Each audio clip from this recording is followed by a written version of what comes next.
Hello बच्चों, this is Aftab Siddiqui और आज लेकर आ गए हैं इलेक्ट्रोमैग्नेटिक वेव का लेक्चर नंबर 4, जिसके अंदर हम लोग कवर करने वाले हैं energy density, intensity of electromagnetic wave और लास्ट में पढ़ेंगे मोमेंटम ऑफ इलेक्ट्रोमैग्नेटिक वेव। क्योंकि ये वेव है लेकिन फिर भी इसके अंदर हम लोग मोमेंटम को देखेंगे किस तरह से आता है, जब पढ़ाएंगे तो बता देंगे। और लास्ट में एक टॉपिक आता है पॉइंटिंग वेक्टर, इसका बस हमको फार्मूला पढ़ना है, बस हम आपको दिखा देंगे कि ये किस तरह से ड्राइव भी कर देंगे इसका जो ये पॉइंटिंग वेक्टर है। तो हम लोग पहले देखते हैं एनर्जी डेंसिटी। तो एनर्जी डेंसिटी को देखने से पहले आपको कुछ बात बता देंगे, उसके बाद जो है हम इसको कैलकुलेट करेंगे। तो चलिए हम लोग देखते हैं।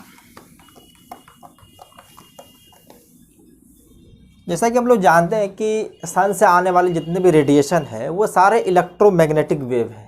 और सन से जो रेडिएशन आती है, जैसे कि लाइट को लेकर के हम चलेंगे, तो लाइट अगर हमारे स्किन पे पड़ती है तो स्किन पे पड़ने के बाद जो है सो लाइट के बाद हमको हीटिंग इफेक्ट कुछ प्रोड्यूस होता है। तो हीटिंग इफेक्ट प्रोड्यूस हुआ तो इसका मतलब है कि हमारे शरीर के अंदर कुछ एनर्जी इंसर्ट हुआ है। तो एनर्जी जो इंसर्ट हुआ है ये सन से लेकर के यहाँ तक आया हो, किसके थ्रू है? Electromagnetic wave. जो रेडिएशन आ रही है वो सारे के सारे इलेक्ट्रोमैग्नेटिक वेव है। तो इलेक्ट्रोमैग्नेटिक वेव जब ट्रेवल करती है तो अपने साथ एनर्जी को लेकर के ट्रेवल करती है। तो ऐसा समझ सकते हैं कि इलेक्ट्रोमैग्नेटिक वेव जो है वो एनर्जी को कैरी करता है और ये एनर्जी दो जगह डिस्ट्रीब्यूट होता है। क्योंकि हम जानते हैं कि इलेक्ट्रोमैग्नेटिक वेव में जो ऑसिलेट करता है इलेक्ट्रिक फील्ड और मैग्नेटिक फील्ड, तो ये एनर्जी दोनों में इक्वली डिवाइड होता है। अगर मान के चलिए 100 जूल का एनर्जी ट्रांसफ़र हो रहा है तो ये 50 जूल इलेक्ट्रिक फील्ड की वजह से होगा और 50 जूल मैग्नेटिक फील्ड की वजह से होगा। तो पहले हम लोग देख लेते हैं यहाँ पे। तो एनर्जी डेंसिटी से पहले ये सब बात जानना ज़रूरी है। अगर डायरेक्ट हम एनर्जी डेंसिटी पे जा जाएंगे तो थोड़ा आप लोगों को अजीब लगेगा। तो यहाँ से लिख सकते हैं as the electromagnetic wave travel it carry energy along with itself। समझिए, इट कर देते हैं, समझ लीजिए कि जब भी ये इलेक्ट्रोमैग्नेटिक वेव ट्रेवल करेगा तो ये एनर्जी को कैरी करेगा।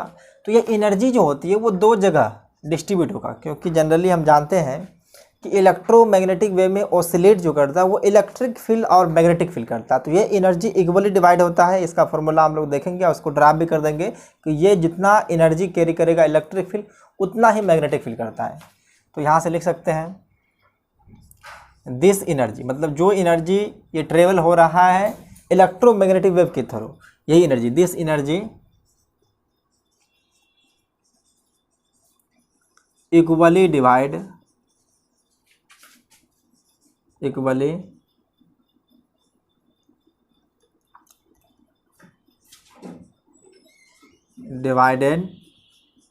Between oscillating electric field. यहाँ पे जो ऑसिलेट करता है वो इलेक्ट्रिक फील्ड और magnetic field, oscillating electric and magnetic field.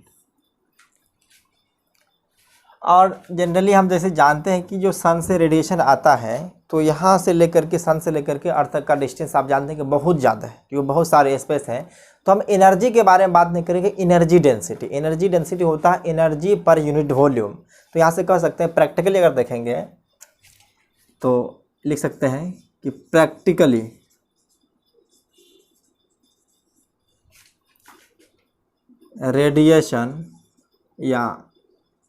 Radiation को ही हम लोग इलेक्ट्रोमैग्नेटिक वेव कहते हैं। इसको EM wave, radiation reach from sun. जितना भी मैक्सिमम रेडिएशन आ रहा है वो सब सन से आ रहा है। और सन और अर्थ के बीच में अगर देखेंगे तो स्पेस बहुत ज़्यादा है, तो इतना सारा एनर्जी को हम लोग कैलकुलेट नहीं कर सकते हैं। सो इन प्रैक्टिकली लिख सकते हैं, so we can't able to calculate total energy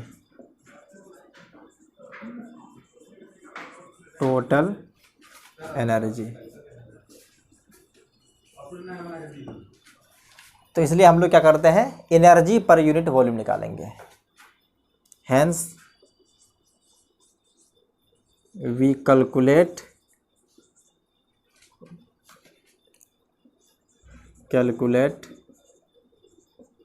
energy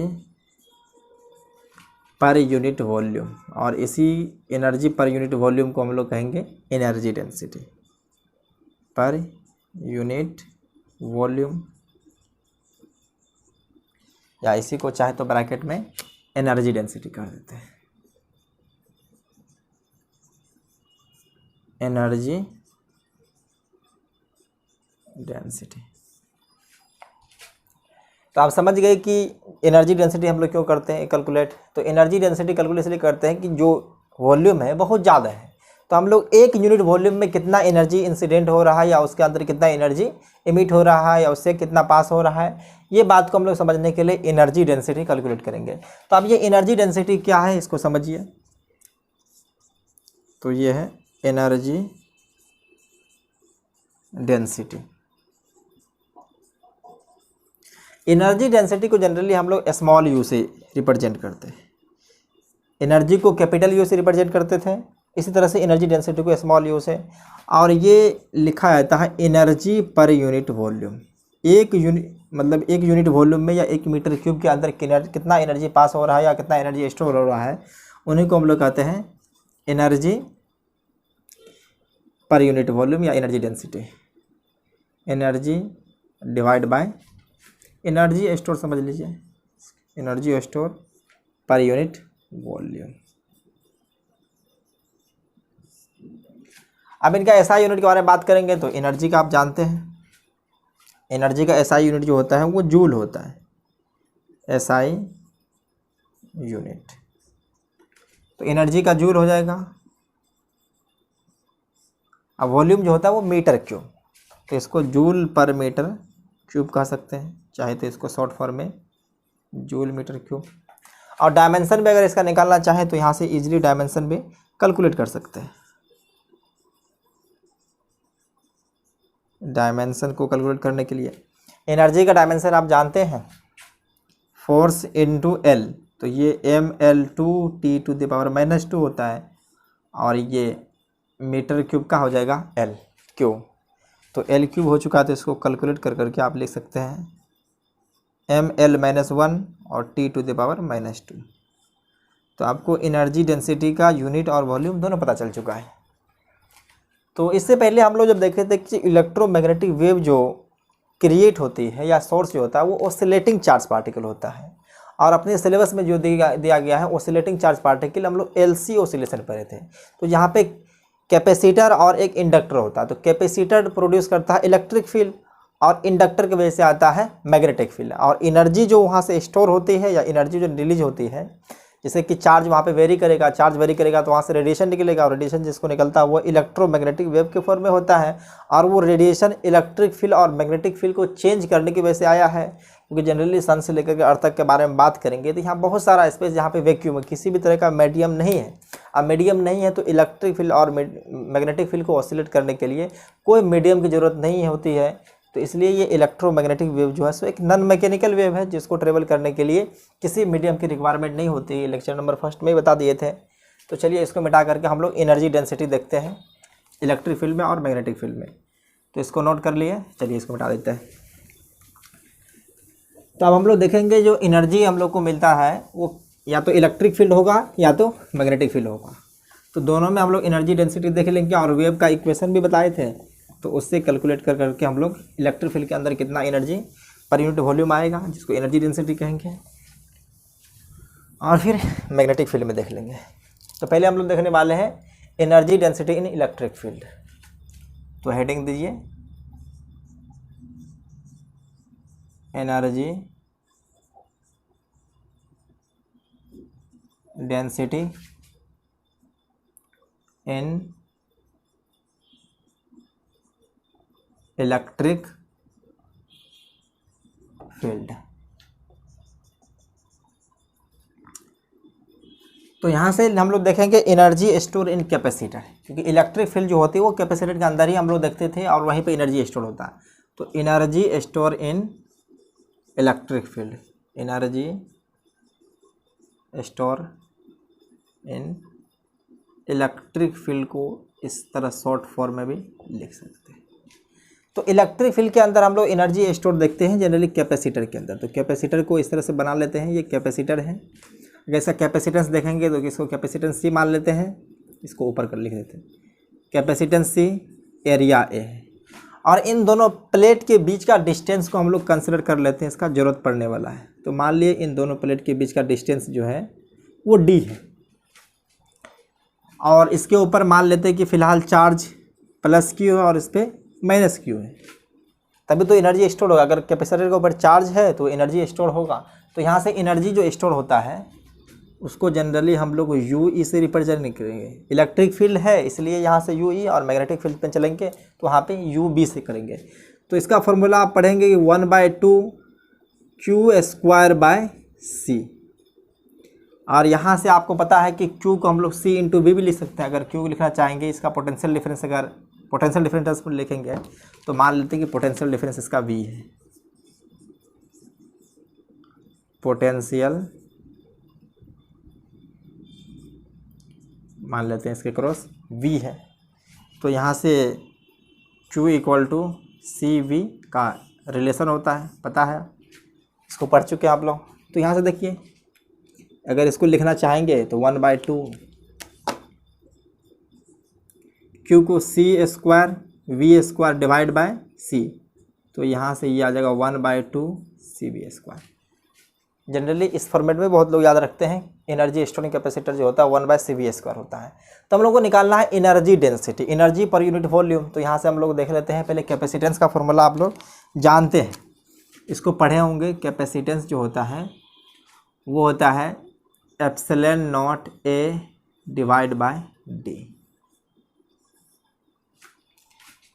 और एनर्जी स्टोर अगर हम लोग इलेक्ट्रिक फील्ड टर्म में करेंगे तो देखिए, यहाँ से अगर इसको लिखना चाहेंगे तो इसके बीच अगर इलेक्ट्रिक फील्ड है, अगर मान लीजिए कि इलेक्ट्रिक फील्ड E है, तो इलेक्ट्रिक फील्ड और पोटेंशियल डिफरेंस के बीच का जो रिलेशन होता है उसको V = E × D, ये भी आप चैप्टर नंबर 2 में पढ़े हैं। V = E × D, यानी पोटेंशियल डिफरेंस का रिलेशन जो होता है डेल्टा V = -E × D है। और यहाँ पे पोटेंशियल डिफरेंस के बारे में बात करेंगे तो ये हायर ये टर्मिनल हो जाएगा, ये लोअर होगा। तो वहाँ से हम लोग डिसाइड कर सकते हैं कौन सा हायर कौन सा लोअर है। तो नेगेटिव साइन का कोई टेंशन है नहीं यहाँ पे। तो यहाँ से हम लोग इसका वैल्यू पुट करते हैं। अगर वैल्यू पुट करेंगे तो देखिए U = क्या आने वाला है, 1/2, और C का वैल्यू वहाँ से रख सकते हैं ε0A/D इंटू V को जगह पे E × D कर देते हैं, E × D²। तो देखिए यहाँ से आने वाला है 1/2 ε0, और ये एक D कैंसिल हो जाएगा तो बचेगा E² इंटू यहाँ से A और इधर से D। तो इसको वॉल्यूम कहते हैं। एरिया इंटू लेंथ जो होता है वो वॉल्यूम होता है। तो यहाँ से आपको पता चल रहा है, इस वॉल्यूम को अगर हम यहाँ से डिवाइड कर दें, इसमें इसको कंसिडर कर लिए कि ये V है, इस तरह से अगर घुमा के लिखेंगे तो इसको समझिए V है। तो ये एनर्जी UE/V, इसी को एनर्जी डेंसिटी कहते हैं। इसको स्मॉल e से लिखेंगे और स्मॉल u से और E, तो ये हो जाएगा energy store in energy density in electric field. तो ये 1/ε0 E², ये होता है। अगर हम चाहते तो उसको डायरेक्ट लिख सकते थे, लेकिन ड्राइव भी कर दिए ताकि दिक्कत ना हो। अब वेव का इक्वेशन आप जानते हैं, वेव का इक्वेशन जनरली इलेक्ट्रिक फील्ड के टर्म में जो होता है, क्योंकि हम लोग यहाँ पे इलेक्ट्रिक फील्ड ले रहे हैं, तो इलेक्ट्रिक फील्ड टर्म होता है E0 sin ωt - kx। तो यहाँ से इलेक्ट्रिक फील्ड के टर्म में अगर हम लिखना चाहें एनर्जी स्टोर को, तो एनर्जी स्टोर जो आ जाएगा UE = 1/2 ε0, E की जगह पे टोटल ये रखेंगे तो ये हो जाएगा E0² sin² ωt - kx, और ये ब्रैकेट के अंदर। तो ये तो इंस्टेंटेनियस एनर्जी है, लेकिन हम लोग इसके लिए एक एवरेज एनर्जी कैलकुलेट करेंगे, क्योंकि हम जानते हैं कि ये जो है वेरिएबल है। अगर इसका देखेंगे तो साइनसॉइडल ग्राफ है, तो वेव जो होती है वो ट्रेवल करता है, तो वो वेरी करता है, जैसे कि ये electric field up and down को करता हुआ जाएगा। तो ये हम लोग यहाँ पे करेंगे एवरेज एनर्जी कैलकुलेट। तो एनर्जी कैलकुलेट करेंगे एवरेज करने के लिए, तो देखिए साइन स्क्वायर थीटा का वैल्यू जो रेंज होता है वो 0 और 1 के बीच में, इसका रेंज अगर देखिएगा तो 0 और 1 के बीच होता है। ये 0 भी होता है और 1 भी, तो इस तरह से ब्रैकेट दे देते हैं। तो ऐसा टर्म जिसका 0 और 1 के बीच में एवरेज मतलब रेंज होता है, उसका एवरेज वैल्यू अगर देखेंगे तो वो आ जाता है 1/2। तो यू, या वैसे भी अल्टरनेटिंग करंट इसका बताए थे, सबका बार लेंगे तो साइन स्क्वायर जो ओमेगा टी होता है उसका एवरेज वैल्यू 1/2 कंसिडर करते हैं। तो यू ई एवरेज जो 1/2 एप्सिलॉन नॉट ई नॉट स्क्वायर इनटू ये सारा टर्म जो टोटल टर्म है, इसका एवरेज वैल्यू हो जाएगा 1/2। तो यहाँ से चलिए हम लोग आगे बढ़ते हैं। एनर्जी स्टोर इसको मिटा दे रहे हैं।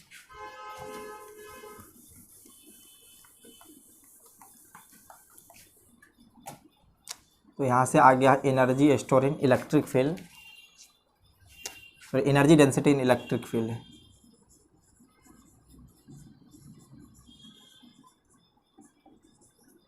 इन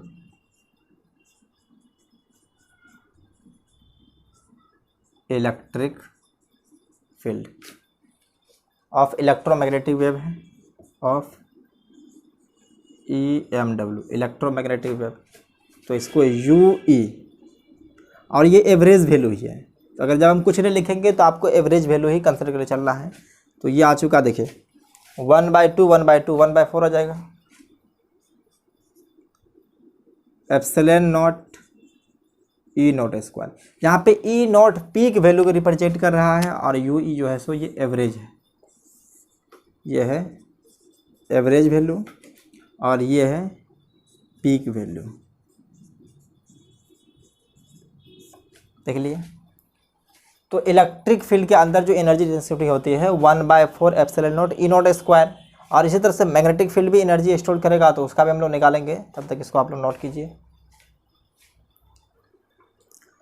तो नेक्स्ट हम लोग देखते हैं मैग्नेटिक फील्ड के अंदर कितना एनर्जी डेंसिटी आता है। तो मैग्नेटिक फील्ड के अंदर जो एनर्जी स्टोर होती है वो इंडक्टर के अंदर होता है। तो इंडक्टर के अंदर हम लोग देख लेते हैं कि जैसे कि ये इंडक्टर है, ये इंडक्टर के होकर के, इंडक्टर से होकर के अगर कोई करंट फ्लो होती है तो इसके अंदर एक मैग्नेटिक फील्ड स्टोर होता बनता है, यानी मैग्नेटिक फील्ड क्रिएट होती है। और मैग्नेटिक फील्ड क्रिएट होने की वजह से इसके अंदर कुछ एनर्जी स्टोर होता है, और जिनका फॉर्मूला भी आप पढ़ चुके हैं, 1/2 LI² होता है। तो यहाँ से लिख सकते हैं energy store in magnetic field, energy store in magnetic field, और इसको हम लोग UB से रिप्रेजेंट करेंगे।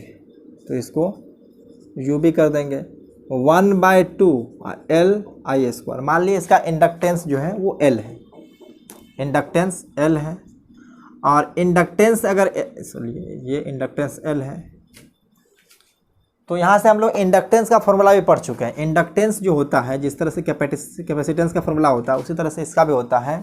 ये होता है μ0 N² A/L, जहाँ पे इसका टोटल लेंथ है, यहाँ पे L जो है ये टोटल लेंथ है, ये लेंथ है, और इसका एरिया A है। इंडक्टर का एक कॉइल का एरिया जो है उसमें से A है। अगर वॉल्यूम अगर देखना चाहें तो इसका वॉल्यूम भी निकाल सकते हैं, तो वॉल्यूम की ज़रूरत पड़ेगी हम लोगों को। तो वॉल्यूम देखना है तो A/L आ जाएगा, A/L वॉल्यूम पता चल चुका है। तो वॉल्यूम तो कहीं से भी निकाल सकते हैं। तो A/L कहीं कहीं भी किताब में दिया जाता है एक जगह पे, अगर इसका रेडियस के टर्म में रहेगा तो πr² रहेगा, तो उससे कोई फर्क पड़ने वाला है नहीं।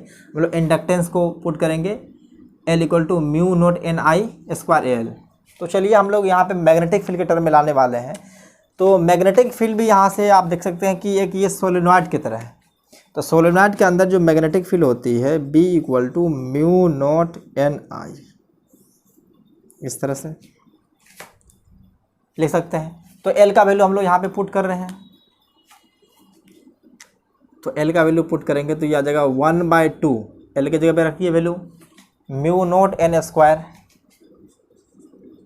Mu not an square A L into I square. इसको थोड़ा अरेंज कर करके लिखते हैं, तो चलिए इसको लिख देते हैं 1/2 म्यू नॉट एन आई का whole square into A L.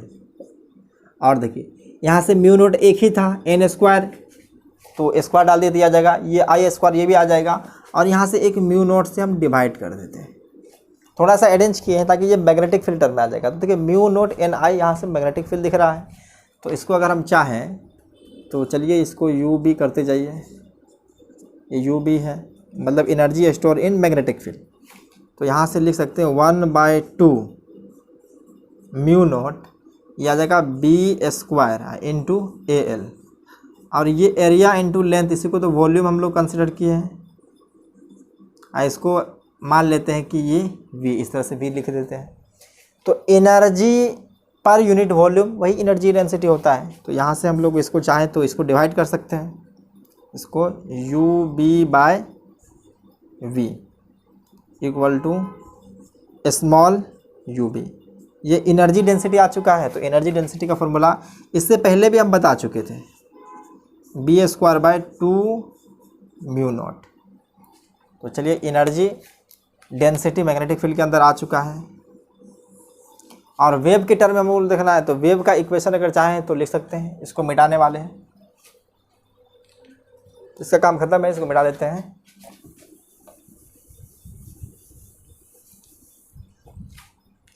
तो देखिए हम लोग वेव के टर्म में निकालते हैं इसको। तो इक्वेशन ऑफ वेव जो होता है, equation of E M wave magnetic field term में, तो मैग्नेटिक फील्ड के टर्म में होता है B equal to mu naught sine omega T minus के एक्स। तो यहाँ पे B का वैल्यू पुट कर दें हम लोग, तो यू बी इक्वल टू जो आ जाएगा यहाँ से 1/2 म्यू नॉट, 1/2 म्यू नॉट। अब B की जगह पे आ जाएगा B naught square sine square omega T minus के एक्स। तो यहाँ से देख सकते हैं, तो ये इंस्टेंटेनियस वैल्यू है, लेकिन यहाँ पे ये वैल्यू देख रहे हैं कि वेरी कर रहा है, तो हम लोग एवरेज वैल्यू कैलकुलेट करते हैं। तो यहाँ से अगर चाहें तो एवरेज वैल्यू निकाल सकते हैं। तो इसको यू बी एवरेज, तो एवरेज वैल्यू देखना चाहेंगे तो देखिए ये कांस्टेंट टर्म, ये कांस्टेंट टर्म, इन दोनों का तो कांस्टेंट ही रहेगा, ये वेरी करने वाला है sign square omega T minus के। इसका एवरेज वैल्यू जो होता है ये 1/2, क्योंकि ये जो होती है 0 और 1 के बीच होता है। अगर कोई भी टर्म अगर 0 और 1 के बीच है, और ख़ास करके साइन स्क्वायर साइन थीटा और कोस थीटा का होता है, तो उनका एवरेज वैल्यू देखा जाए तो स्क्वायर का तो 1/2 ही होता है, क्योंकि साइन का रेंज जो होता है -1 से लेकर +1। अगर एक पीरियड के लिए देखा जाए तो ये 0 होता है, लेकिन स्क्वायर का हाफ होता है। तो यहाँ से लिख सकते हैं बी नॉट स्क्वायर, जहाँ पे बी नॉट पीक वैल्यू को रिप्रेजेंट करता है। इसमें देखा जाए तो ये पीक वैल्यू है 2 म्यू नॉट, और इधर से ये सन टर्म का हो जाएगा हाफ। तो यहाँ से यू बी अगर लिखेंगे तो आ जाएगा B naught square for mu naught. Energy density magnetic field के अंदर आ चुका है, तो ये है magnetic energy density, magnetic energy density of EMW, electromagnetic wave. तो इलेक्ट्रिक फील्ड एनर्जी डेंसिटी भी हम लोग निकाल चुके हैं और मैग्नेटिक फील्ड एनर्जी डेंसिटी भी निकाल चुके हैं। तो अब हम लोग देखेंगे टोटल एनर्जी डेंसिटी कितना है, तो इसको नोट कीजिए, उसके बाद हम लोग बढ़ते हैं टोटल एनर्जी डेंसिटी के ऊपर। टोटल एनर्जी डेंसिटी पे आने से पहले हम लोग एक टर्म देख लेते हैं कि जो एनर्जी स्टोर इलेक्ट्रिक फील्ड के अंदर होती है और मैग्नेटिक फील्ड के अंदर होती है, वो दोनों बराबर होता है। इसी को प्रूफ करना है। तो समझिए क्वेश्चन ही टाइप का है, इसको देखना है। सो दैट एनर्जी डेंसिटी मतलब average energy density in electric field equal to होता है average energy density in magnetic field. इसको प्रूफ करना है। तो चलिए इसको प्रूफ कर लेते हैं, उसके बाद टोटल एनर्जी डेंसिटी को हम लोग कैलकुलेट करेंगे। तो पहले हम लोग इलेक्ट्रिक फील्ड की वजह से एनर्जी डेंसिटी निकालते हैं, तो ये तो निकाल चुके हैं। तो यू ई जो होता है 1/2 एप्सिलॉन नॉट ई स्क्वायर, यही देखे थे। इसको थोड़ा सा और आगे बढ़ाते हैं। 1/2 एप्सिलॉन नॉट ई को हम लोग ये ई नॉट, सॉरी अगर टर्म इस ई नॉट की टर्म देखेंगे तो 1/4 होता था, ये 1/4 है। अगर चाहे तो पीछे देख सकते हैं आप। तो 1/4 एप्सिलॉन नॉट ई को लिख सकते हैं, ये ई नॉट है, तो ई नॉट को बी नॉट इंटू सी, क्योंकि लास्ट क्लास में हम लोग प्रूफ कर चुके थे, लेक्चर नंबर 2 में देखेंगे। तो इलेक्ट्रिक फील्ड और मैग्नेटिक फील्ड के बीच जो रिलेशन होता है वो इस तरह से कुछ होता है ये। तो हम इसको पुट कर दिए हैं, तो इसका स्क्वायर कर सकते हैं। तो यहाँ से देखिए 1/4 epsilon naught B naught square into C square. अब सी स्क्वायर पे एक फॉर्मूला प्रूफ किए थे, जो सी स्क्वायर होता है 1/एप्सिलॉन नॉट और म्यू नॉट, ये होता है। तो हम चाहें तो सी स्क्वायर की जगह उसको भी पुट कर सकते हैं।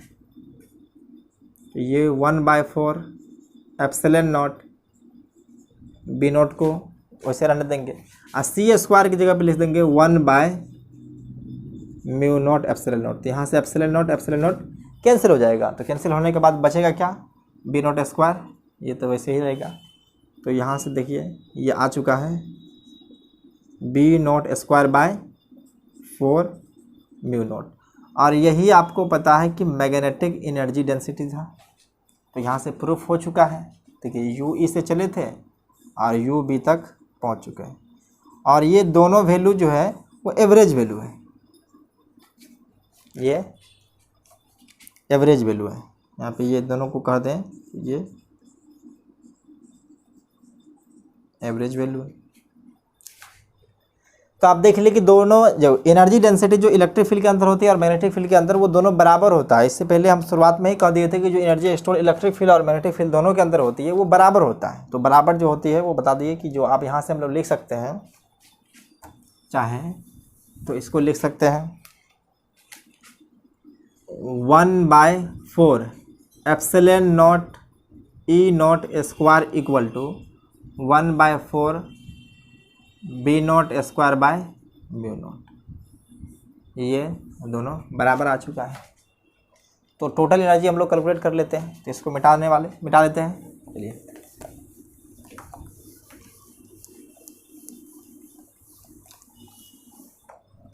तो चलिए यहाँ से हम लोग total energy density of electromagnetic wave निकालते हैं।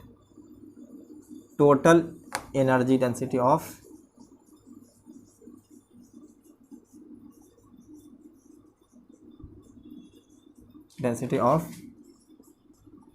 इलेक्ट्रोमैग्नेटिक वेव, इसको शॉर्ट फॉर्म में EMW भी कहते हैं। इसको सिंपल स्मॉल यू से रिप्रेजेंट करेंगे।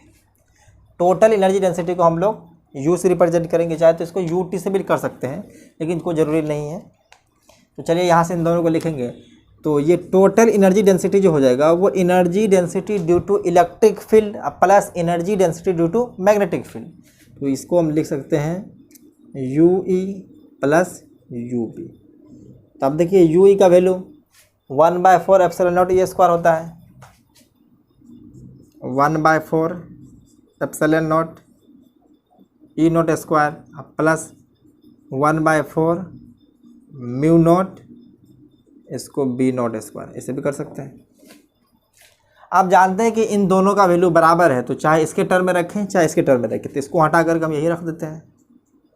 यह जगह 1/4 epsilon naught E square plus 1/4 epsilon naught ई नॉट स्क्वायर। तो टोटल एनर्जी डेंसिटी देखें तो दोनों बराबर है, तो 1/4 प्लस 1/4 1/2 आ जाएगा। तो 1/2 एप्सिलॉन नॉट ई नॉट स्क्वायर। तो टोटल एनर्जी जो आ चुका है ये 1/2 एप्सिलॉन नॉट ई नॉट स्क्वायर है। चाहे इसको मैग्नेटिक फील्ड के टर्म में लिखेंगे तो ये भी लिख सकते हैं B naught square by two mu naught. तो टोटल एनर्जी डेंसिटी आप देख चुके हैं। इसके ऊपर कुछ क्वेश्चन कर लेते हैं, तो इतना नोट कीजिए, उसके बाद हम लोग क्वेश्चन देते हैं, उसको कैलकुलेट करिएगा। तो यहाँ पे एक क्वेश्चन है, चलिए आपको कैलकुलेट करना है इसमें। इक्वेशन ऑफ इलेक्ट्रोमैग्नेटिक वेव दिया हुआ है और ये इलेक्ट्रिक फील्ड के टर्म में दिया हुआ है 200 वोल्ट पर मीटर, साइन ओमेगा बाहर है T-x/c। अब c लिखा है तो आप समझ सकते हैं कि ये वैक्यूम में है। कैलकुलेट कर रहा है नंबर, फाइंड नंबर 1 में electrical energy density, electrical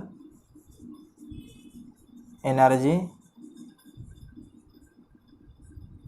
density. Second magnetic energy density, magnetic energy density, और टोटल एनर्जी डेंसिटी भी, टोटल एनर्जी डेंसिटी। तो इसको कैलकुलेट करना चाहे तो आप लोग कैलकुलेट कर सकते हैं, पॉज करके ट्राई कीजिए, बेसिक है, कुछ नए फॉर्मूला पुट कीजिए, आ जाएगा। तो चलिए हम निकालते हैं। फर्स्ट नंबर में इलेक्ट्रिकल एनर्जी डेंसिटी, तो इसका फॉर्मूला पुट करेंगे हम लोग।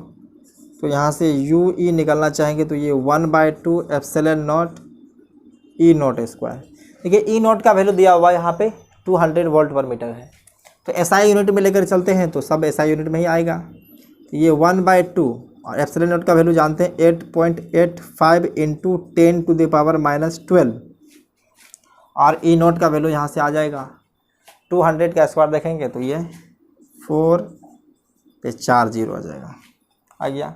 तो यहाँ से देखिए 10⁻⁻12 है और 10⁻4 हो जाएगा ये, तो यहाँ से कैलकुलेट करना चाहें तो देखिए ये कैंसिल 2 टाइम्स में, और 2 इंटू इतना करेंगे तो देखिए 5 इंटू 2 तो ये 0 आ जाएगा, और इसको कैलकुलेट करेंगे तो 8 इंटू 2 16 + 1 7 आ जाएगा, और ये भी 7, तो इतना इंटू 10⁻⁻8 आ जाएगा। तो यहाँ से यू ई आ चुका है, तो यू ई निकल गया है। तो देखिए इसको लिख सकते हैं 17.7 into 10⁻⁸ joule per metre cube, क्योंकि बताए थे कि जो एनर्जी डेंसिटी का होता है यूनिट वो जूल पर मीटर क्यूब। इसी तरह से हम लोग मैग्नेटिक एनर्जी डेंसिटी निकालना चाहें तो निकाल सकते हैं। तो यू बी, तो मैग्नेटिक एनर्जी डेंसिटी का फॉर्मूला होता है B0²/4 म्यू नॉट। अगर हम चाहें तो इसको कैलकुलेट करेंगे, B0 का वैल्यू अगर चाहें तो इस तरह से भी निकाल सकते हैं, B0 = E0/c से। इतना न कर करके हम लोग जानते हैं कि जो electrical energy density magnetic field के अंदर होती है, इलेक्ट्रिकल एनर्जी डेंसिटी और मैग्नेटिक एनर्जी डेंसिटी दोनों बराबर होता है। तो ये यू ई के बराबर है और यू ई कैलकुलेट कर चुके हैं 17.7 into 10⁻⁻8 joule per metre cube. तो मैग्नेटिक एनर्जी डेंसिटी भी आ चुका है। अगर टोटल निकालना चाहें तो हम लोग टोटल भी निकाल सकते हैं। टोटल निकालने के लिए दोनों को ऐड कर देंगे सिंपली।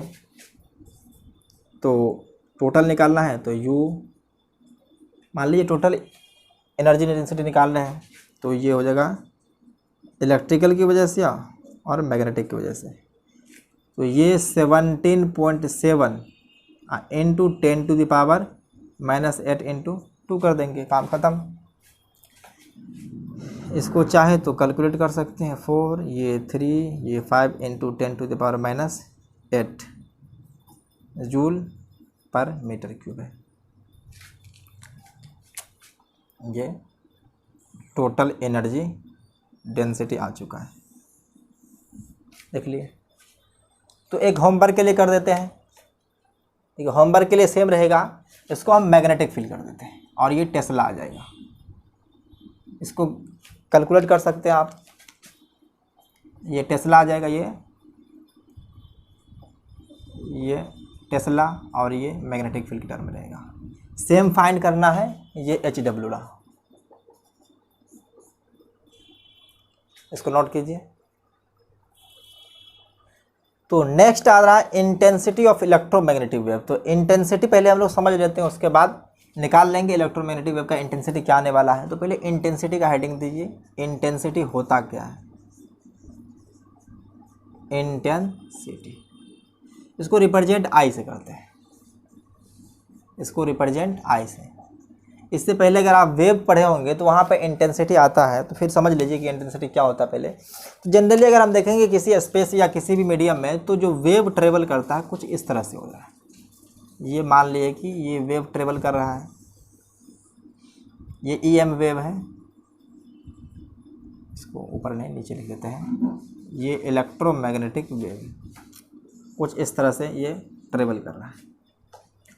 अगर इस वेव को हम किसी एरिया से, किसी पार्टिकुलर एरिया से, मान लिए कि यहाँ पे कोई एक एरिया ले लेते हैं, इस एरिया से, एरिया ये डेल्टा T टाइम में इससे जो एनर्जी पास हुआ है वो E है। देखिए ये सरफेस है, मतलब ये 2D सरफेस है। यहाँ से डेफिनेशन आ रहा है कि इसको समझते हैं कि इंटेंसिटी क्या होता है। जैसे कि इलेक्ट्रोमैग्नेटिक वेव ये ट्रेवल कर रहा है किसी स्पेस में। अगर हम किसी पार्टिकुलर एरिया पे, अगर पार्टिकुलर एरिया को यहाँ से हम रखेंगे, तो इस एरिया से होकर के जो इलेक्ट्रोमैग्नेटिक वेव यानी कि एनर्जी ट्रांसफर हुआ है, जैसे इलेक्ट्रोमैग्नेटिक वेव अपने साथ क्या रखती है? एनर्जी रखती है। तो इस एरिया से एनर्जी T टाइम से अगर यहाँ से लिखेंगे तो एनर्जी क्रॉसिंग, ई जो होती है ये को बताते हैं एनर्जी क्रॉसिंग है। Energy crossing time delta T में, टाइम डेल्टा T में लिया है। तो यहाँ से आप चाहे तो पावर पहले निकाल सकते हैं। देखिए पावर क्या होता है? Energy per unit time. तो पावर आ जाएगा एनर्जी E/डेल्टा T। अब यहाँ से इंटेंसिटी आने वाला है। तो इंटेंसिटी होता है energy crossing per unit area per unit time. तो अगर मान लीजिए टोटल एरिया से अगर जा रहा है एनर्जी E पर यूनिट टाइम में, तो देख रहे हैं कि E/T आ गया है। तो यहाँ से इंटेंसिटी जो आने वाला है वो इंटेंसिटी जो होता है energy crossing per unit area per unit time, इसको डेल्टा T कह देते हैं। अगर इसका डेफिनेशन लिखना चाहें तो इसको लिख सकते हैं, एनर्जी क्रॉसिंग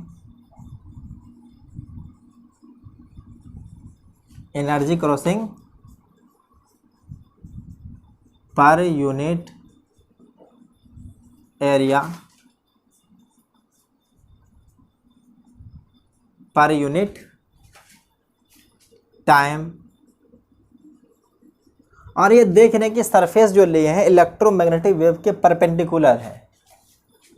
तो यहाँ से लिख सकते हैं परपेंडिकुलर टू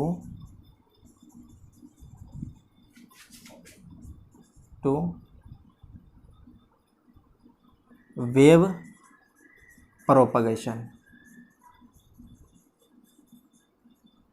वेव प्रोपगेशन के परपेंडिकुलर अगर पर यूनिट एरिया पे एनर्जी पर यूनिट टाइम से अगर गुजर रही E, तो यहाँ से इंटेंसिटी आ जाएगा। ये इंटेंसिटी जो आ जाएगा energy per unit area per unit time.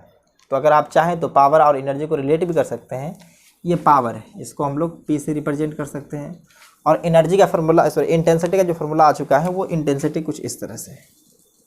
तो इंटेंसिटी है energy per unit area per unit time, इस तरह से इंटेंसिटी। अब ये इंटेंसिटी हम लोग डिफाइंड किए। इंटेंसिटी होती है जो energy crossing per unit area per unit time perpendicular to wave propagation. मतलब किसी भी डायरेक्शन अगर कोई भी चीज़ निकालना है तो उसके परपेंडिकुलर में अगर हम एरिया को रखेंगे, जैसे मान लीजिए कि यहाँ पे एरिया रखते हैं, इस एरिया से डेल्टा T टाइम में अगर एनर्जी E निकल रही है तो इंटेंसिटी जो होगा वो एनर्जी पर यूनिट टाइम पर यूनिट एरिया, मतलब एक यूनिट एरिया से यूनिट टाइम में कितना एनर्जी निकल रहा है उसी को हम लोग इंटेंसिटी कहते हैं। तो इंटेंसिटी डिफाइन हो चुका है। अगर इंटेंसिटी का अगर ऐसा यूनिट निकालना चाहें तो देखिए इसको इंटेंसिटी को पावर बाय एरिया लिख सकते हैं। ये एनर्जी पर यूनिट टाइम, ये हो जाएगा पावर बाय एरिया। तो इसका इंटेंसिटी का अगर एसआई यूनिट लिखना चाहें तो पावर का होता है वाट और एरिया का होता है मीटर स्क्वायर, तो वाट पर मीटर स्क्वायर। अगर इसका डायमेंशन निकालना चाहते हैं तो इसका भी निकाल सकते हैं आराम से, तो यहीं से देख लीजिए। तो इसका डायमेंशन आ जाएगा, एनर्जी का जानते हैं mL2T⁻², डिवाइड बाय एरिया का मीटर स्क्वायर होता है तो L2, और इसका टाइम का T आ जाएगा। तो देखिए ये mL2 तो कैंसिल हो जाएगा, T⁻³ आ जाएगा। ये इंटेंसिटी का डायमेंशन है। तो ये देख लिए। अब हम लोग देख रहे हैं कि ये वेव जो प्रोपेगेट कर रही है उसका इंटेंसिटी क्या है, इसको मिटा देते हैं। तो हम लोग इंटेंसिटी का फॉर्मूला आप याद रखिए, intensity energy per unit area per unit time होता है।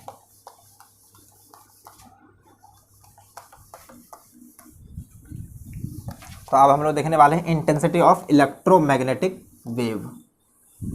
तो नेक्स्ट हेडिंग है इंटेंसिटी ऑफ इलेक्ट्रोमैग्नेटिक वेव।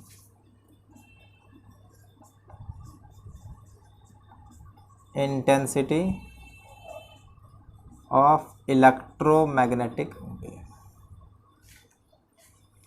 तो आप इंटेंसिटी अगर निकालना है तो आप देखिए कि अगर वेव प्रोपेगेट करती है तो मान लिए कि इस डायरेक्शन में वेव प्रोपेगेट कर रहा है, ये वेव है, ये इलेक्ट्रोमैग्नेटिक वेव है, और इसका स्पीड जो होती है वो c, जनरली अगर हम वैक्यूम बात करें तो c से क्रॉस कर रहा है। अब कंसिडर कर लेते हैं कि इसके अंदर जो पर यूनिट डेंसिटी, तो हम लोग पर यूनिट एरिया तो एनर्जी हम लोगों को निकालने के लिए आता है कि 1/2 एप्सिलॉन E स्क्वायर। तो यहाँ से हम लोग एक एरिया कोई सरफेस ले रहे हैं, जैसे कि मान लीजिए यहाँ से एक सिलेंड्रिकल सरफेस ले लिए। तो इस सिलेंड्रिकल सरफेस से कितना एनर्जी क्रॉस करेगा उसको निकालते हैं। अगर मान लीजिए कि यहाँ से कुछ एरिया है, अभी t=0 है, t=0 पे अभी इससे एनर्जी पास कर ली, मतलब अभी एनर्जी इतना है, और टोटल t= जब डेल्टा टी हो जाएगा, t=Δt आ जाएगा। तो इससे टोटल एनर्जी जो मान लिए कि इसके अंदर टोटल एनर्जी स्टोर जो हुआ है t=0 से लेकर t तक, तो एनर्जी स्टोर टोटल इसके अंदर मान लेते हैं कि E आ चुका है। अब इस टोटल वॉल्यूम के अंदर एनर्जी E है, और इसका सरफेस एरिया को कंसिडर कर लेते हैं A, और अभी इसके अंदर जो ये डिस्टेंस है, तो डिस्टेंस आपको पता है कि टाइम कंसिडर कर ली है, और वेव जो ट्रेवल करती है वो c के स्पीड से, तो यहाँ से इसका लेंथ जो आ जाएगा L=c×Δt, v×t होता है। तो देख लिए। तो हम लोग को पहले एनर्जी निकाल लेते हैं, तो चलिए यहाँ से निकाल लेते हैं। एनर्जी इक्वल टू, या इसी में लिख सकते हैं एनर्जी स्टोर, तो एनर्जी डेंसिटी इनटू वॉल्यूम। तो एनर्जी डेंसिटी को हम लोग U से रिप्रेजेंट करते हैं, और ये वॉल्यूम आ जाएगा। तो यहाँ से एनर्जी जो हम लोग को आ जाएगा वो एनर्जी डेंसिटी का formula 1/2 epsilon not E0 square into, यहाँ से वॉल्यूम देख सकते हैं तो A इंटू L, तो A की जगह पे हम लोग A ही रखेंगे, L की जगह पे C×Δt आ जाएगा। ये तो टोटल एनर्जी मिल चुका है। अब हम लोग को इंटेंसिटी निकालना, तो इंटेंसिटी का फॉर्मूला जानते हैं, अभी देखे थे, I energy per unit area per unit time. तो यहाँ से देखिए एरिया कैंसिल हो जाएगा, टाइम कैंसिल हो जाएगा, और इंटेंसिटी हम लोग को डिफाइंड हो चुका है 1/2 epsilon not E0 square into C। तो इंटेंसिटी का फॉर्मूला हम लोग निकाल चुके हैं। यहाँ से देखिए, तो इंटेंसिटी जो आ चुका है वो intensity of electromagnetic wave epsilon not E0 square into C। ये इलेक्ट्रिक फील्ड के टर्म में है, अगर चाहें तो मैग्नेटिक फील्ड के टर्म में भी लिख सकते हैं। इंटेंसिटी का फॉर्मूला कोई खास याद करने का आपको ज़रूरत नहीं, सीधा आप एनर्जी डेंसिटी में वेलोसिटी ऑफ वेव को या वेलोसिटी ऑफ ईएम वेव को मल्टीप्लाई कर सकते हैं। और मैग्नेटिक फील्ड के टर्म में अगर देखना चाहेंगे तो आराम से देख सकते हैं, 1/2 mu naught B naught square into c, सीधा आ जाएगा ये भी। तो ये मैग्नेटिक फील्ड के टर्म में भी आप लिख सकते हैं इसको। तो इसके ऊपर एक क्वेश्चन करके दिखाइए, इतना पहले नोट कीजिए, उसके बाद क्वेश्चन पे आते हैं। देखिए इक्वेशन ऑफ इलेक्ट्रोमैग्नेटिक वेव दिया हुआ है, equation of EM wave electric field के टर्म में दिया हुआ है, E = 200 वोल्ट पर मीटर साइन 6 × 10⁸ t -2x। अब सीधा सिंपल सी बात है, find intensity of this wave EM wave या इलेक्ट्रोमैग्नेटिक वेव। तो सिंपल फार्मूला पुटिंग क्वेश्चन है, इसको कर सकते हैं। तो फार्मूला इंटेंसिटी का देखिए, इंटेंसिटी का फार्मूला 1/2 ε0 E0 स्क्वायर इंटू सी। सी का वैल्यू आपको निकल जाएगा यहीं से देखिए। तो सी का वैल्यू होता है ω/k, और ओमेगा की जगह पे देख सकते हैं 6 × 10⁸ है और k की जगह पे 2 है। तो c का वैल्यू सीधा कैलकुलेट वैसे भी आप कर सकते हैं, 3 × 10⁸ मीटर पर सेकेंड। ये आ गया है। तो सबका वैल्यू पुट करेंगे। इलेक्ट्रिक फील्ड का वैल्यू दिया हुआ, पीक वैल्यू 200 वोल्ट पर मीटर दिया हुआ है। तो पुट करना चाहेंगे तो ये 1/2 ε0 का वैल्यू 8.85 × 10⁻⁻12 इंटू E0 का वैल्यू ये देख सकते हैं 200 × 200 आ जाएगा, ये 4 पे 60 जीरो आ जाएगा। उसके बाद इंटू सी का वैल्यू जानते हैं, अगर चाहें तो इसको 2 से डिवाइड कर सकते हैं। तो चलिए सी का वैल्यू अगर देख सकते हैं तो यहाँ पे 10⁸ है और ये 10⁴ है, यहाँ पे 1 2 4 जीरो और ये जीरो। तो चाहें तो इसको सी से, चलिए सी का वैल्यू हम लिख ही देते हैं, इसको मिटा करके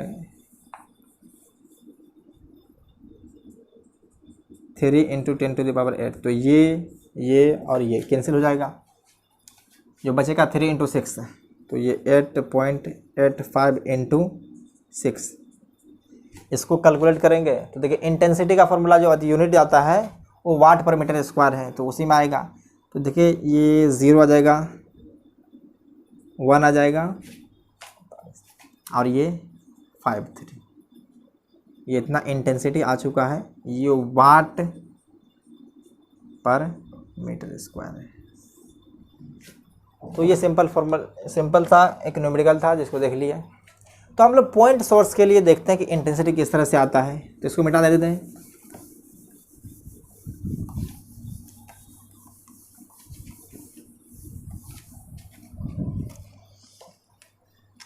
तो यहाँ से देख सकते हैं intensity of point source, intensity of point source.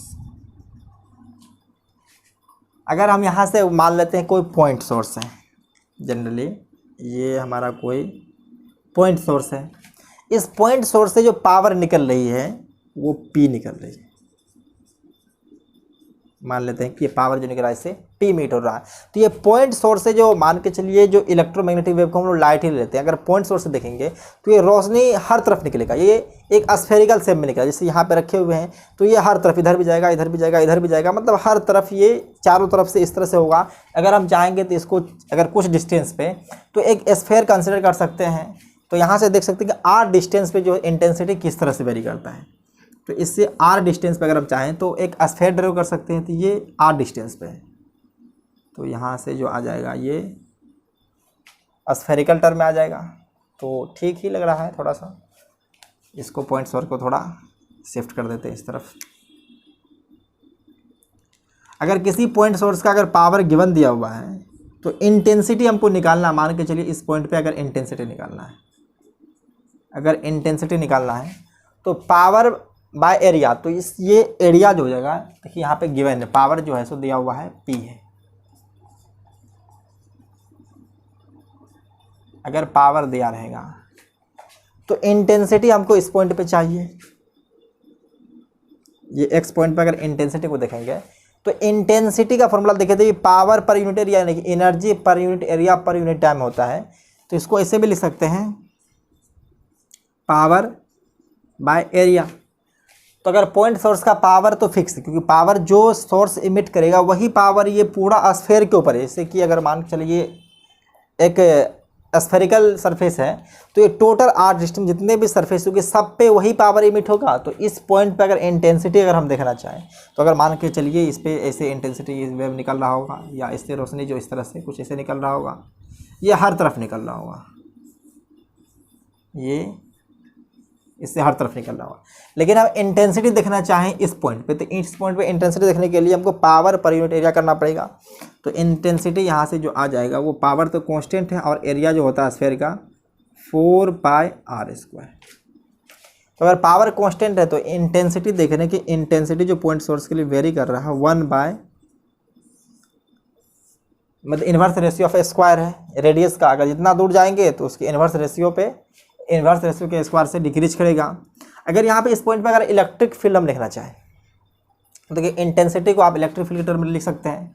तो यहाँ से इंटेंसिटी को हम लोग लिख सकते हैं I = 1/2 epsilon not E0² into C =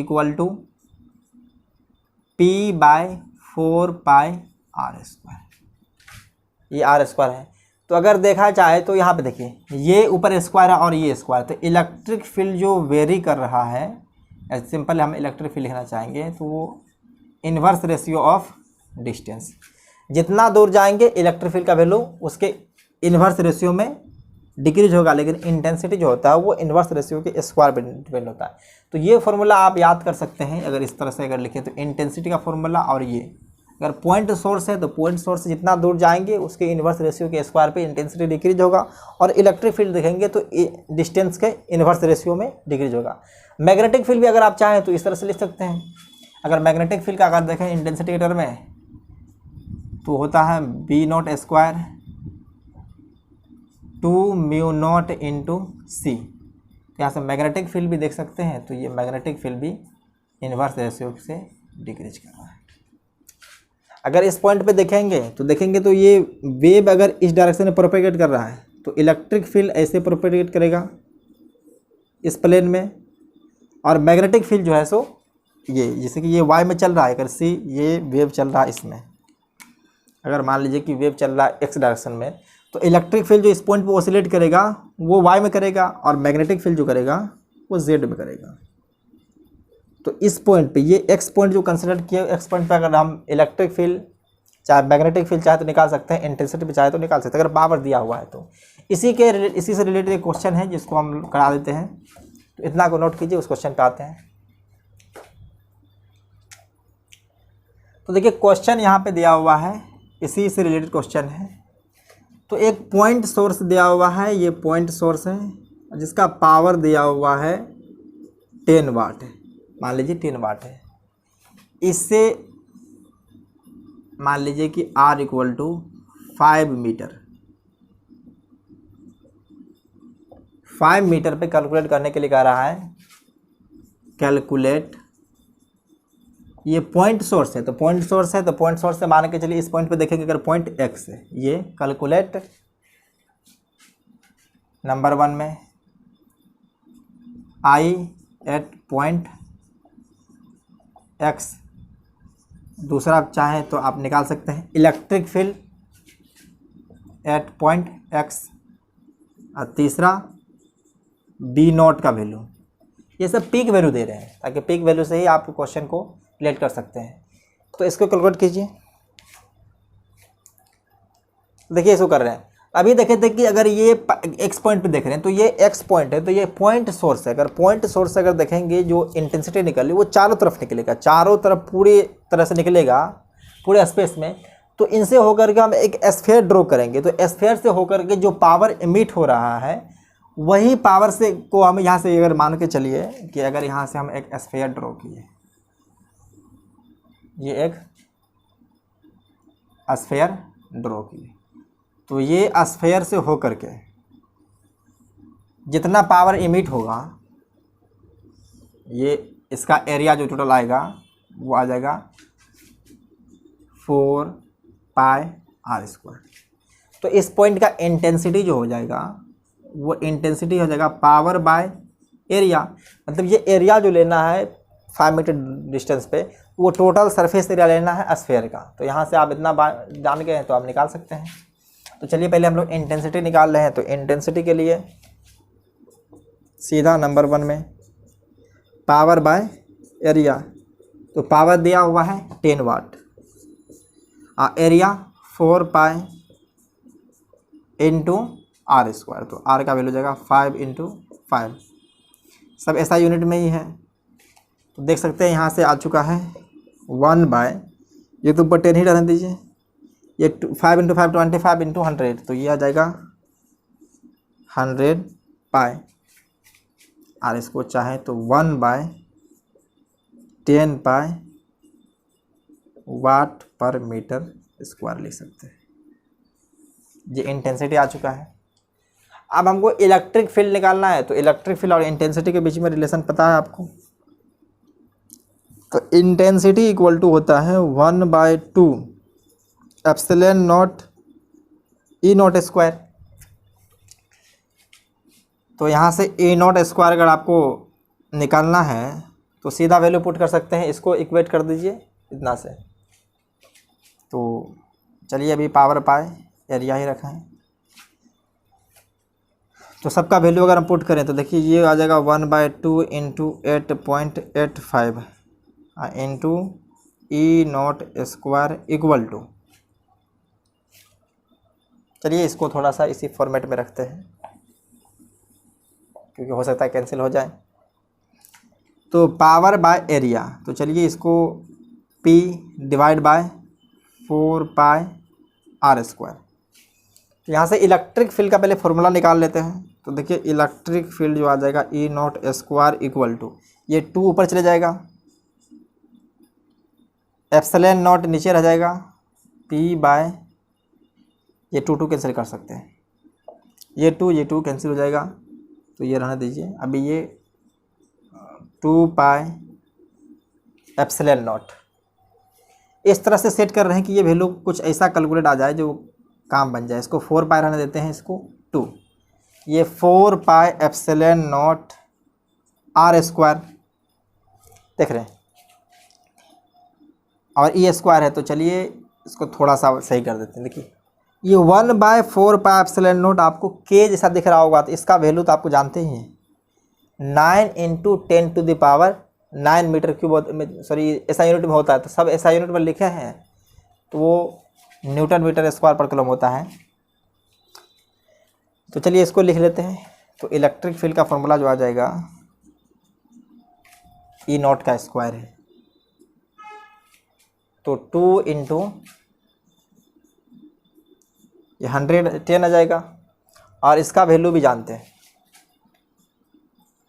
9 × 10⁹ 1/4π का वैल्यू यहीं पे चाहे तो लिख सकते हैं, 4π ε0 होता है 9 × 10⁹। ये ऐसा यूनिट में है, तो इसलिए वैसा रख दिए हैं कि ताकि वैल्यू सही से आ जाए, इसको कैलकुलेट कर पाएँ। तो r² का वैल्यू आप जानते हैं कि 5 × 5 होता है। नीचे तो कुछ बचा नहीं, ऊपर 2 बचा था। तो अब इसका अगर स्क्वायर हटाएंगे तो ये सारा अंडर रूट में आएगा। तो आप 9 को बाहर कर सकते हैं, 5 को बाहर कर सकते हैं, और ये 10 और ये 10 कैंसिल हो जाएगा, फिर √2 ही बच जाएगा अंदर में। तो यहाँ से बहुत ही आसान तरीक़ा से अपने को आ गया है, ये 3 × 10⁻10 हो जाएगा, ये 1 और ये तो 5 तो नीचे आ ही जाएगा, × 10⁵ √2। इसको चाहें तो आप लिख सकते हैं, इसको डिवाइड कर देंगे 30, तो ये आ जाएगा E0 का वैल्यू 6 × 10⁴ √2, ये Nm², ऐसा यूनिट में ही आएगा। ये आ चुका है। अब मैग्नेटिक फील्ड निकालना है, तो यहीं पे निकाल देते हैं। तो मैग्नेटिक फील्ड का फॉर्मूला होता है B naught C equal to E naught. तो ई नॉट बाय सी कर सकते हैं। तो ई नॉट का वैल्यू आपको पता है, सी से डिवाइड कर दीजिए सिंपल। तो 6 इंटू 10⁴√2 डिवाइड बाय 3 इंटू 10⁻8। तो ये देख सकते हैं 2 इंटू ये बी नॉट का जो वैल्यू आ गया है 2 इंटू 10⁻⁻2√2, ये टेस्ला आ जाएगा। तो इलेक्ट्रिक फील्ड और मैग्नेटिक फील्ड दोनों निकल चुका है। तो सिंपल सा क्वेश्चन था, इस टाइप का क्वेश्चन किताब में दिया रहता है, इसलिए कराए हैं ताकि आप उसको अटेम्प्ट कर पाएँ। तो इतना नोट कीजिए, आगे बढ़ते हैं हम लोग।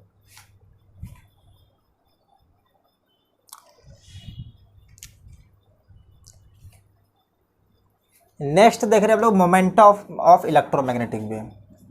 तो यहाँ से आपको जानकर थोड़ा सा हैरानी हो रही होगी कि जो ये वेव है, तो वेव का मोमेंटम तो नहीं वेवलेंथ होता है। तो आप इससे पहले इसके बाद पढ़ेंगे कि जो वेव होती है वो डबल नेचर का होता है। Momentum of electromagnetic wave generally आप देखिए यहाँ से, तो मोमेंटम ऑफ इलेक्ट्रोमैग्नेटिक, जैसे कि आप मान के चलिए अगर कोई ये वेव ट्रेवल कर रहा है, तो वेव जब ट्रेवल कर रहा है तो ये जो नेक्स्ट टॉपिक आने वाला है dual nature of matter and radiation, उसमें आप पढ़ेंगे कि वेव जो होते हैं वो पार्टिकल नेचर भी होते हैं और वेव नेचर भी। क्योंकि डी ब्रोगली हाइपोथेसिस से ये साबित हो चुका है कि जो वेव है वो समझ सकते हैं कि वो फोटोन जैसा पार्टिकल है और वो फोटोन ट्रेवल कर रहा है। जैसे कि मान के चलिए जितने भी रेडिएशन सन से आ रहा है और ये सब इमिट हो रहा था, इमिट अगर हो रहा है तो जानते हैं कि मोमेंटम पर यूनिट टाइम से हमको फोर्स फील होता है। तो यहाँ पे हमको धक्का या झटका फील होना चाहिए कि अगर हम सनलाइट के प्रेजेंस में अगर अपने हाथ को रखेंगे तो यहाँ पे जो एनर्जी इंसिडेंट हो रही है लाइट के जरिए, हमको एक फोर्स फील होना चाहिए। और फोर्स फील क्यों नहीं होता है इस बात को भी हम लोग देखेंगे। यहाँ पे जो फोर्स का वैल्यू होता है वो बहुत ही कम होता है। तो यहाँ से हम देख सकते हैं कि ये इलेक्ट्रोमैग्नेटिक वेव ट्रेवल कर रही है, ये EM वेव है और ये EM वेव चल रही है। तो इसका स्पीड आप जानते हैं कि c है। जनरली आप c को ऐसे भी लिख सकते हैं, फ्रीक्वेंसी इंटू वेवलेंथ से। तो फ्रीक्वेंसी इंटू वेवलेंथ भी लिख सकते हैं। यहाँ पे फ्रीक्वेंसी ऑफ इलेक्ट्रोमैग्नेटिक वेव और वेवलेंथ से मल्टीप्लाई करने के बाद इसका वैल्यू आता है। तो डी ब्रोगली हाइपोथेसिस से इसका एक मोमेंटम को फॉर्मूला दिया गया था। क्योंकि कब ये जब फोटोन इसके अंदर मान लिया गया कि जो जितने भी वेव है उसके अंदर एक फोटोन ट्रेवल कर रहा है। अब फोटोन ट्रेवल कर रहा है तो वो पार्टिकल जैसा होगा, पार्टिकल है तो उसका मोमेंटम होगा। तो जितने भी वेव है सब पार्टिकल और जितने भी पार्टिकल है सब वेव की तरह बिहेव करता है। ये डुअल नेचर में आ सकता है, लेकिन ये वेव के कैरेक्टर्स में पार्टिकल नेचर जो है बहुत ही नेग्लिजिबल है। अभी आप मोमेंटम का वैल्यू देखेंगे तो वो बहुत ही कम आता है, 10⁻⁻7 -6 में आएगा, जिसकी वजह से हम लोगों को फोर्स फील नहीं होती है। डी ब्रोगली, ये डी ब्रोगली किसी से करके है हाइपोथेसिस। तो उनके द्वारा जो हाइपोथेसिस दिया गया है वहाँ से मोमेंटम का फॉर्मूला निकालना। मोमेंटम जो होती है P = h/λ, जहाँ पे h होता है प्लैंक्स कांस्टेंट। h का वैल्यू ये है प्लैंक्स कांस्टेंट और इसका वैल्यू अगर देखेंगे तो ये 6.626 इंटू 10⁻⁻34 जूल सेकेंड होता है। ये इतना होता है, ये बहुत ही छोटा वैल्यू है। तो यहाँ से अगर हम लोग यहाँ चाहें तो अगर कोई वेव ट्रेवल कर रहा है, तो अगर वेव ट्रेवल कर रहा है तो हम लोग एनर्जी तो अभी निकाल ही सकते थे। जैसे ट्रेवलिंग वेव होता है तो उसका एनर्जी निकालने की का फॉर्मूला जो दिया गया उसी के द्वारा वो होता है h इंटू फ्रिक्वेंसी। अब देखिए यहाँ से फ्रिक्वेंसी को अगर हम लोग निकालना चाहें तो फ्रिक्वेंसी जो f है वो आ जाएगा c/λ से। तो एनर्जी निकाल सकते हैं, तो एनर्जी फ्रीक्वेंसी की जगह पर रखेंगे तो c/λ। तो आप देख सकते हैं। अब यहाँ से हमको लेमडा निकाल लेना है, तो लेमडा को निकालना चाहेंगे तो लेमडा जो आ जाएगा यहाँ से वैल्यू वो hc/e, लेमडा का वैल्यू hc/e आ चुका है। अब इस लेमडा को यहाँ पे हम लोग पुट कर देंगे तो चलिए, तो मोमेंटम जो अब आने वाला है वो देखिए h/sc/e, ये हो जाएगा sorry s c divide by e है तो ई को हम ऊपर कर देते हैं। तो देखिए एच एच कैंसिल हो जाएगा और मोमेंटम का वैल्यू जो आ चुका है वो ई बाई सी है।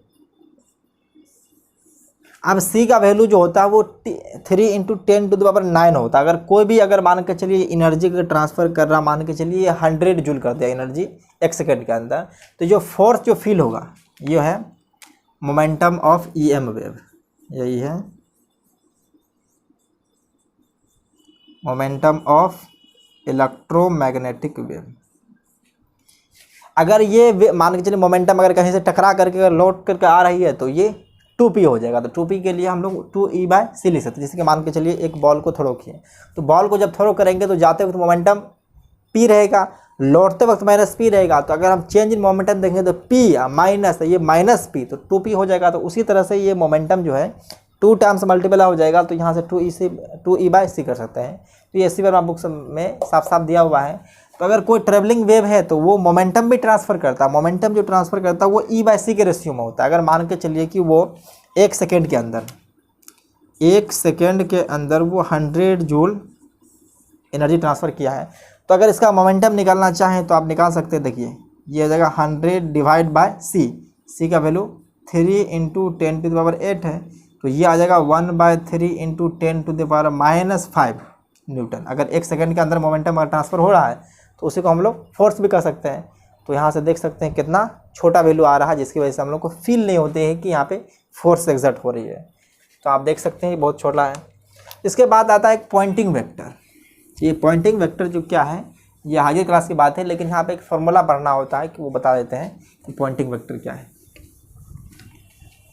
पॉइंटिंग वेक्टर कुछ नहीं, जो इंटेंसिटी हम लोग पढ़े हैं, इंटेंसिटी में अगर हम डायरेक्शन लगा देंगे तो वही आ जाएगा पॉइंटिंग वेक्टर।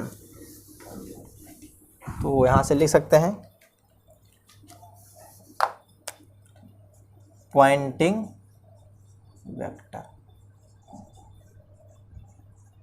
ये पॉइंटिंग वेक्टर क्या होता है इसको समझिए। ये होता है rate of energy flow, rate of energy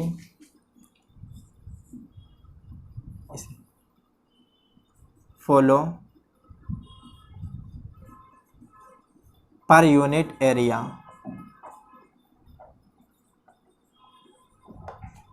along wave propagation, along wave propagation। अब देखिए रेट ऑफ एनर्जी फॉलो पर यूनिट एरिया आता है। Rate energy per unit area, इससे क्या देखिए रेट मतलब क्या होता है एनर्जी बाय टाइम, अब पर यूनिट एरिया आती है इंटेंसिटी है। तो अगर इसको देखेंगे तो ये सिंपली इसका जो ये एक वेक्टर क्वांटिटी, पॉइंटिंग वेक्टर है तो ये वेक्टर क्वांटिटी, इसका मैग्नीट्यूड होता है और डायरेक्शन भी होता है। इसका मैग्नीट्यूड भी होगा और डायरेक्शन भी होगा। तो मैग्नीट्यूड जो होता है वो इंटेंसिटी के बराबर होता है। इसका मैग्नीट्यूड, इंटेंसिटी और डायरेक्शन जो होता है वो सी के, वेव प्रोपोगेशन डायरेक्शन जो होता है वो सी होता है। इसका फॉर्मूला जनरली अपने सिलेबस में दिया हुआ S = 1/μ0 E/B।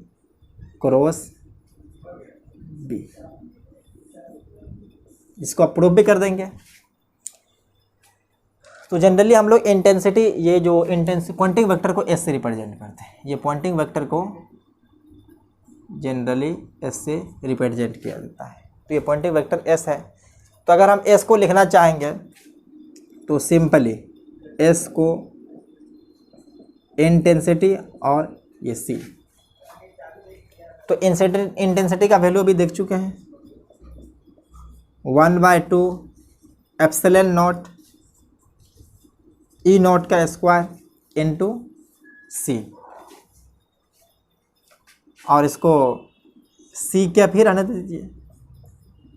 चलिए पहले हम लोग इंटेंसिटी निकाल लेते हैं, उसके बाद C के लगा देंगे। तो इंटेंसिटी यहाँ कर लेते हैं कैलकुलेट। इंटेंसिटी होता है 1/2 ε0 E0 स्क्वायर, इसको थोड़ा सा और आगे बढ़ाते हैं, इंटू C भी होता है इंटू C। तो चलिए इसको 1/2 E0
तो ई नॉट को हम इस तरफ से लिख सकते हैं ई नॉट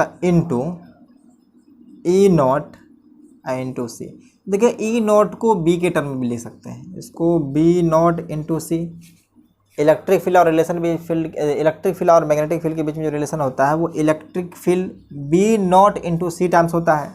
तो यहाँ से अगर आप चाहें तो ऐसे भी कर सकते हैं, एप्सिलॉन नॉट ई नॉट बी नॉट और सी स्क्वायर इक्वल को लिख सकते हैं 1/एप्सिलॉन नॉट इंटू ई नॉट।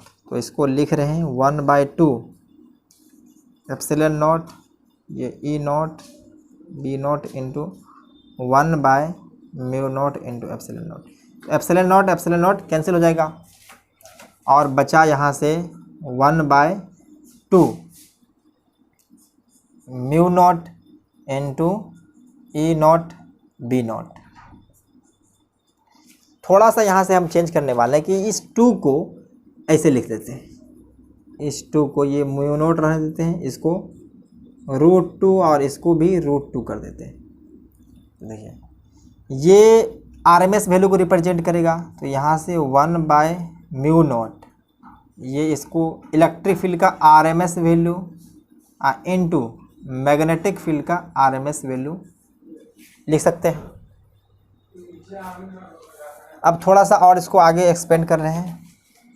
देखिए आरएमएस वैल्यू, अगर इलेक्ट्रिक फील्ड का इक्वेशन अगर हम बात करें तो इस तरह से कुछ था। इलेक्ट्रिक फील्ड का जो इक्वेशन है वो e naught sine omega T minus के एक्स, और मैग्नेटिक फील्ड का जो इक्वेशन है वो b naught sine omega T minus के एक्स। आप अल्टरनेटिंग करंट में पढ़े होंगे कि जो हमको अगर इसको ये टोटल टर्म को अगर इफेक्टिव लिखना होता है, ये टोटल टर्म जो होता है इसका इफेक्टिव वैल्यू, ये टोटल टर्म का इफेक्टिव वैल्यू जो होता है इसको ई आर एम एस कहते हैं, और ये टोटल टर्म जो है इसको बी आर एम एस कहते हैं। ये अल्टरनेटिंग करंट में आप देखे होंगे कि अगर कोई भी, जैसे कि हम लोग कांस्टेंट करंट डीसी से भेजते हैं 220 वोल्ट का, और एसी सप्लाई अगर उसी तरह से देते हैं तो वहाँ पे ये टोटल टर्म को हटा करके हम लोग आरएमएस वैल्यू देते हैं, तो इफेक्टिव टर्म है। तो यहाँ से ये आरएमएस वैल्यू को अगर हम चाहें तो ई क्रॉस बी से भी कर सकते हैं। तो चाहें तो यहाँ से देखिए कि ये इंटेंसिटी हम लोगों को आ चुका है और एस को लिखना है, तो एस को 1/2 ये 2 तो ख़त्म हो चुका है, सीधा μ0 e r m s into b r m s. अब इनका इफेक्टिव वैल्यू की जगह पे हम इलेक्ट्रिक फील्ड ई लिख देते हैं, इसकी जगह पे बी लिख देते हैं। ये आप इंस्टेंटेनियस वैल्यू को रिप्रेजेंट करेगा, ये 1/μ0। इसको देखिए थोड़ा सा इस तरह का ई क्रॉस बी का, यहाँ पे तो डायरेक्शन भी होता है सी, तो देखिए। और फर्स्ट लेक्चर में हम बताए थे कि जो ई क्रॉस बी होता है वो देता है वेव प्रोपगेशन का डायरेक्शन। देखिए यहाँ से अगर वेव इस तरह चल रहा है तो इलेक्ट्रिक फील्ड जो ऑसिलेट करती है कुछ इस तरह से, और मैग्नेटिक फील्ड इस तरह से, ये वाई जेड प्लेन में, तो मैग्नेटिक फील्ड कुछ इस तरह से जगह ऑसिलेट करती है, इसको बी है। तो आप देखिए हम ई क्रॉस बी कर रहे हैं, तो इलेक्ट्रिक फील्ड ऊपर की तरफ, मैग्नेटिक फील्ड सामने तरफ, तो ई क्रॉस बी जो है वो सी का डायरेक्शन ही देता है। तो ई क्रॉस बी जो होता है वो ई क्रॉस बी का अगर हम यूनिट वेक्टर देखें तो वो बराबर होगा यूनिट वेक्टर ऑफ सी।